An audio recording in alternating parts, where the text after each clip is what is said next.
very short parable of Jesus. Okay. Luke tells us that recording is in progress. So we have this little prayer, and for any reader, for any listener, it is an annoying prayer. Anybody would be upset because obviously this is something that makes you upset whenever you hear such a prayer of somebody who is full of themselves. But the more upsetting thing I believe is he is true. The Pharisee is true. You can't underestimate what those people did and do to set themselves apart from everybody else. They really, really stretch themselves to abide by the teachings of the Old Testament and by the teachings of their teachers and whatnot. So they were right. The problem is they trusted themselves. That is really the problem in the text. They trusted themselves. They trusted that they are worthy. They trusted that they deserve it. They trusted that, well, we have worked hard enough, right? And certainly we are not like all those people who don't even try to do half of what we do. So they are right. So they are right in that. They are self-righteous. The only thing that the tax collector got right in this place is that he got nothing. He absolutely has nothing, no merit whatsoever. That's the only thing that he got right here.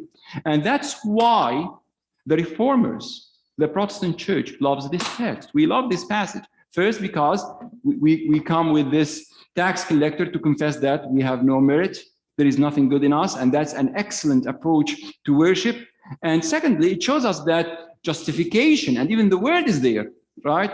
Justification is given on no merit, but grace. Absolutely. So reformers really loved this text and went around with it everywhere, and that's great. That's somehow part of the message. But the problem with this approach is that it is an answer to the question to a question that says, so what is the message of this text? What's the message of this parable that Jesus said? And once you start to do that, you're going to probably arrive to the wrong conclusion, even if you say the right words. Let me first say this, something that we don't often realize. We live in a culture of answers. We live in a culture of answers. We have answers almost for everything in our life, and we depend on our answers, and we all like answers. I do. Google basically is a culture of answers to go. You need an answer, you just Google it and take the answer, and you can run with it. We depend on answers for everything, and not only that, somehow inside us, we have this conviction that if under the right circumstances, you can find the answer for anything, right? And this is where we start to trust ourselves. This is where we start to say, okay, well, I can figure it out.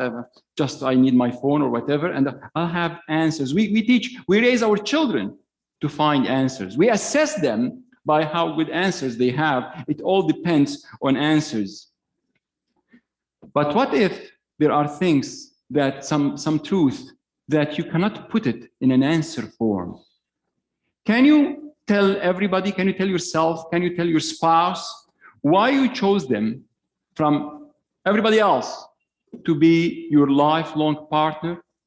That won't be an answer. Can you tell your children or grandchildren how you love them, how much you love them, and why you love them? I think very quickly we can realize that the most important things in life don't come in forms of answers. And I think that's why so many people shun God away, because God is usually not an answer to a good question. We can't just package him in an answer and give it to people. If that was the case, then he would have been way more popular than that. I grew up in a family of mathematicians for many generations, and every single day we had a word problem, we had a riddle, we had whatever, and it would be on the fridge, right? And supper time, after everybody finishes their meal, there will be the time for the answer, right? There will be the time for the answer, and everybody will bring some kind of an answer to the table. But the more I brought those answers to the table, the more I felt empty from inside. And actually, the older I grow today, the more I realize that this is so dehydrating just to depend on answers, right? Most of our answers today are numbers. If they are not numbers, they are basically technical information. And we believe that this is the right way to go around knowing, about growing, about understanding. I'll tell you something. Jesus did not like answers and questions. How do I know that? Well, do the tally. Go to the Bible. You'll see that Jesus was asked 183 questions. 183 questions. Does anybody know how many answers of those he answered directly? How many? So he was asked 183, and he answered 3 questions directly. Every time people would come to him, he would send them for some soul search. Something he will most often will give them a question that will make the problem bigger, because it is not an answer. He wants them to search for a meaning. Jesus told parables. When somebody tells you a parable or a story, right, you don't tell them, so what's the answer of the parable? You ask them, so what's the meaning of the answer? Jesus went around trying to teach people that search for the meaning. Until now, I have here a little New Testament, and it says New Testament answer book, right? If you read some commentaries, right, on the shelves, you will find that even good Bible scholars will approach the Bible in terms of answers. Give me the answers. Give me the, and Jesus will tell us, go and search for the meaning. And this is what we're going to do here for the meaning. The meaning of this story, this small, pleasant story that teaches us about justification and no merit for anybody and that kind of thing, basically becomes very clear once you see the bigger context. The bigger context, just before this passage that we just read this morning, we had the story of the parable of the widow who went to see the unjust judge. Keep adding with me. You have the widow and the unjust judge. You have the tax collector and the Pharisee. After that, you have the children and the adults. And after that, you have another tax collector, that is Zacchaeus. Just think of those characters for a minute. There is something that combines all of them, and that is the meaning of Jesus' parables in that section, right? A widow going to unjust judge, a tax collector going to the temple, little children existing in a space designed mainly and respects mainly adults, and then tax collector Zacchaeus in his area where he collects money, that's Jericho. You'll quickly find that none of those people were comfortable where they are. None of those people were comfortable in that space. The widow was certainly never comfortable in any place she would go to because she was a widow. And let alone that she has tons of problems, and there is unjust judge. Imagine how uncomfortable she would be to go there, yet that's the whole theme. Jesus said she was very uncomfortable, but yet she kept persisting and going to the judge. The same way, this is tax collector. This is a small town. Remember, everybody knows everybody there, right? Everybody knows everybody there. Once he puts a step in the temple, everybody will start thinking, what is he doing there, right? Can you think of somebody who would surprise you if they were here this morning? I guess we can. Can you think of somebody who would upset you if they were here this morning? I think we can, because we know people and we have put them in special boxes in our mind. That tax collector was very uncomfortable, yet he ventured into worship. And the other one are children. They are in a space where it is dedicated for adults, and there we go. The disciples are pushing them around. Zacchaeus went up to the tree. He was short, but he was also not liked whatsoever by his people. People felt upset even when Jesus visited him at his home.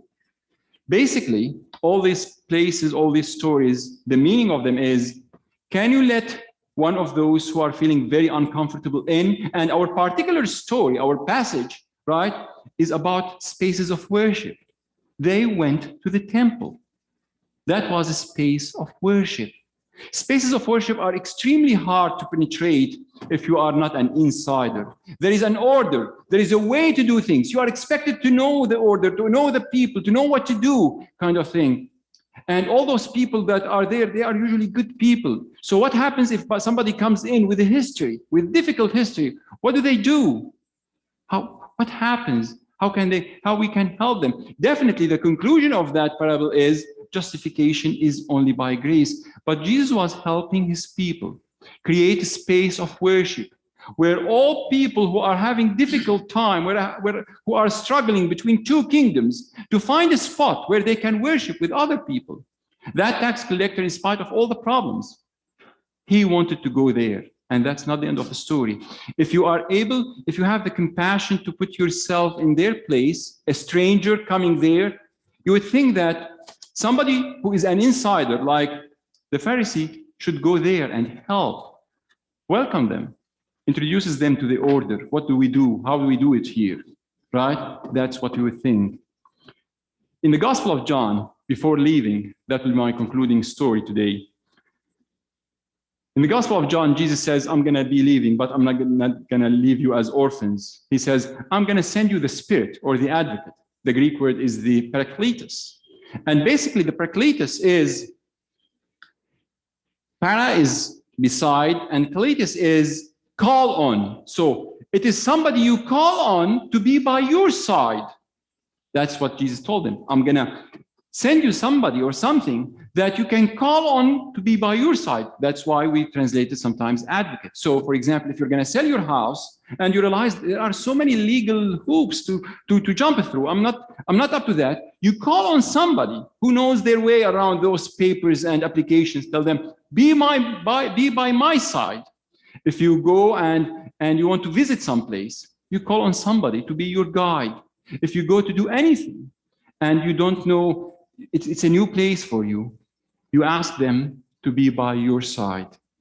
Jesus was trying to create a worship space where really the tax collector, the Pharisee, instead of putting himself in the center and bringing that tax collector only to compare to and show how much better he is, the expectation was to go and help and invite them to the center of that worship service. Now, this past week, the week before, I went to Montreal, to the Presbyterian College for some conference. And before telling you this, I have to tell you that I've always been comfortable with the ecumenical movement. I am a believer in that. I believe in the week of prayer for church unity. So I'm very comfortable receiving communion in other churches. So back to Montreal, we finished half of the first day, and I had Googled what churches do serve communion that day. And of course, if you are talking about midweek services, you're talking Catholic churches, but I don't have problems with that. I do like to receive communion wherever church is preaching and serving that in the name of the triune God, right? So I know that there is this huge basilica in Montreal downtown where they serve communion. And for me, it's really a very meaningful thing to go to a communion service where you don't have to watch your screens or time or this or that. Just sit by your side, do your thing, do your prayer, and receive communion, and on your way. I long to do that. So anyways, I Googled back to Google and the answers to go. So I knew that there is this church, actually it's a huge basilica in downtown, that they are serving communion. So I had to really run to arrive there. And once I arrived, I just was there 10 minutes earlier. I loved it. It was a huge building. I want you to envision this. A huge building, lovely place, so huge, so big. I was a stranger by all means, not only to the building, but to the tradition. Not only to the tradition, but to the language. This is a French service, and you should hear my French. So I was really scared that somebody will tell me something and I will not be able to answer quickly or understand exactly what they were telling me. Anyways, so I sit there and they start the communion, and the priests come down to serve the communion.